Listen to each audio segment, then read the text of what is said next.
kids, welcome back to biology class. Today we are going to start with a new topic. Okay.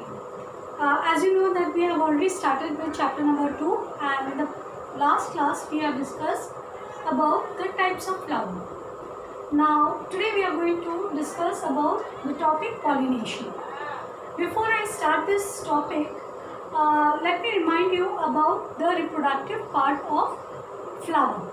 There are two reproductive parts of flower. Okay, male reproductive part is known as ambroecium, which is also known as stamen, which consists of two parts, that is anther and filament.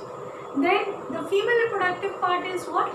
The female reproductive part is known as gynoecium.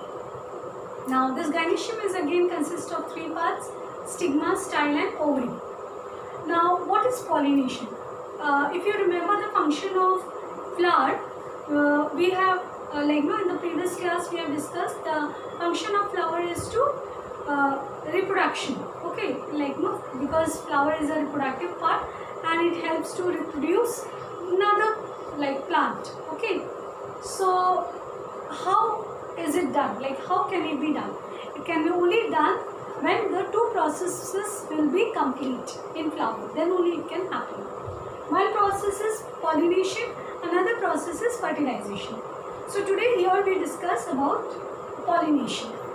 Now what is pollination? You have understood what are the two main reproductive parts of flower. So what happens in pollination when the transfer of pollen grains? Where these pollen grains are present? In the anther. Okay, inside the anther. So the transfer of pollen grains from the anther to the stigma is called pollination. This process is called pollination. Okay. Now there are two types of pollination. One is self-pollination, another is cross-pollination. Self-pollination, with the word itself you can understand. Self means it happens on its own, flower or flower of the same plant. Okay. So what is self-pollination? Self-pollination means when the pollen grain of a flower from pollen grain from the anther of flower transfers to the stigma of to the stigma of the flower of this same flower. Okay, or another flower born on the same plant. Let me explain you once again. When pollen grains transfers from the stigma of pollen grains transfers from the anther of one flower to the stigma of the same flower or another flower of the same plant. Okay, then it is called self-pollination. And what is cross-pollination? Now, self-pollination examples are all the bisexual flowers. If you remember the last class, we have discussed about bisexual flower and complete flowers. So bisexual flowers means where it will have both the male and female reproductive parts. Okay, there self-pollination is very much possible. Then cross-pollination. What happens in cross-pollination? When pollen grains of the anther, from the anther of a flower transfers to the stigma of another flower of another flower of it can be on the of another plant from one flower plant is here and another flower is another place. Okay, so when pollen grains transfers from anther of one flower to the stigma of another flower of the same kind. Okay, same kind means rose flower pollen grain will pollinate to the stigma of the rose flower only. It's not some other flower or some other plant. Okay, so that is called cross pollination. And the example of cross pollinations are basically you must you can see here from the chapter also. The examples are sunflower and rose. You can see from the picture, you see here the pollination is shown here. First one is self-pollination. You can see here self-pollination, how it is done. This is the plant, okay, and there are so many flowers. When self-pollination occurs, when pollen grains of the same flower, pollinates the stigma or transfers to the stigma of the same flowers, or another flower of the same plant, then self-pollination. And when it is cross-pollination, when pollen grains pollen grains transfers from anther of one flower to the stigma of another flower of the same kind, which is to some other distance or to some other place, then it is cross-pollination. Okay, so these are the two pollination which we get to see in plants. Okay, then now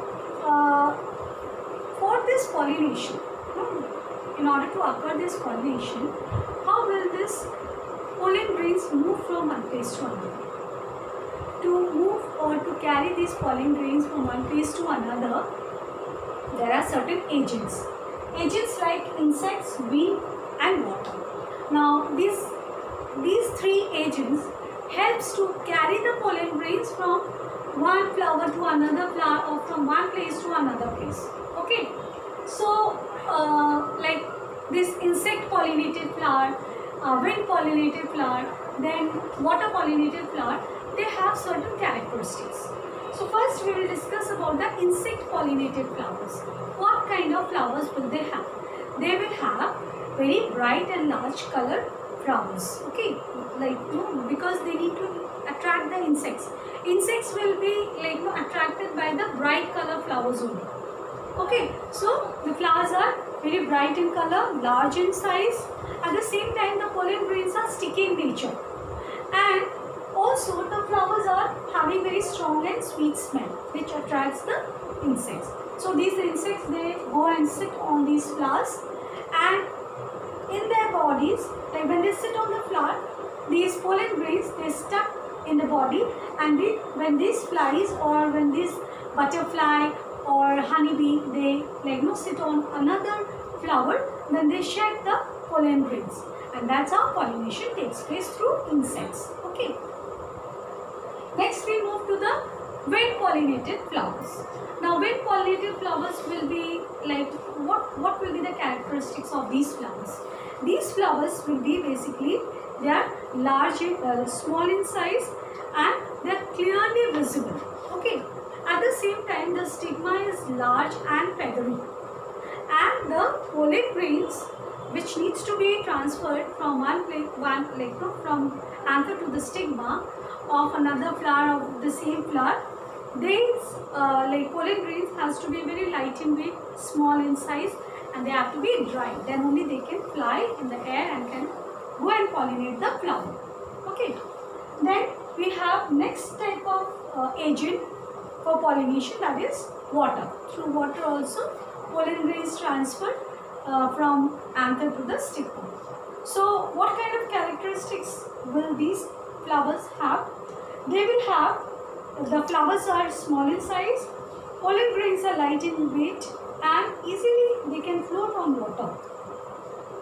They are produced in the large numbers, and that because they are produced in large numbers, so actually for fertilization, only one pollen grain, only one egg is needed. Not all the pollen grains are needed. Many will stick, but only one will fuse with the ovule. Okay, with the ovules. Then what happens? The pollen grains are covered with waxy coating. Okay, because they have to travel in the water, and if they are not coated with the wax, then they will get damaged. Right. So these are the characteristics of water pollinated flowers. Okay. So here we complete this pollination topic. Now we are going to discuss about another topic, that is fertilization. Now what is fertilization? So now we are going to start with a new topic, that is fertilization. We have discussed about pollination. Now in pollination, what has happened? The pollens have reached to the stigma. Now you can see this diagram over here. This is the diagram of gynoecium, the female part, And over here you can see these are pollen grains. Okay, these are pollen grains. Now, through pollination, the pollen grains have reached to the stigma and they have got stuck here. Okay, they are stuck, and inside the pollen grains, the male gametes are present. The egg is present. Now, the outer shell of the pollen grain, it gets burst out. Okay, and then what happens? Immediately there is one tube pipe-like structure. It generates inside the style, and this is called the pollen tube, which gives the passage or path to travel this pollen grains or the egg, the male egg, and reach to the ovary. Okay, and get fused with the ovules. The here the eggs, female eggs are present, right? So from pollen grains, from pollen tube, this pollen grain or the egg, the male egg or the male gamete transfers and get fused with the female eggs. So this process is called fertilization. Fertilization is what? Generally, what is fertilization? The fusion of male gamete with the female gamete is known as fertilization, which further leads in the formation of zygote. Okay, so here you can see these are female eggs, and these female eggs are inside the embryo sac. Okay, and you know the structure of gynoecium. This is the structure of female reproductive part, pistil or carpel. You can see this is stigma, style, and the ovary. The swollen part is ovary. Inside the ovary there are like ovules. So when pollen grains fuses with the ovule, okay, then fertilization takes place, and when this fertilization takes place, then zygote is formed. Okay, so here we complete the fertilization of in flower, and further, what is the future of this fertilization? What happens after this fertilization? When male and female gamete, they fuse together, fertilization takes place. Then what happens after that? What happens after that? This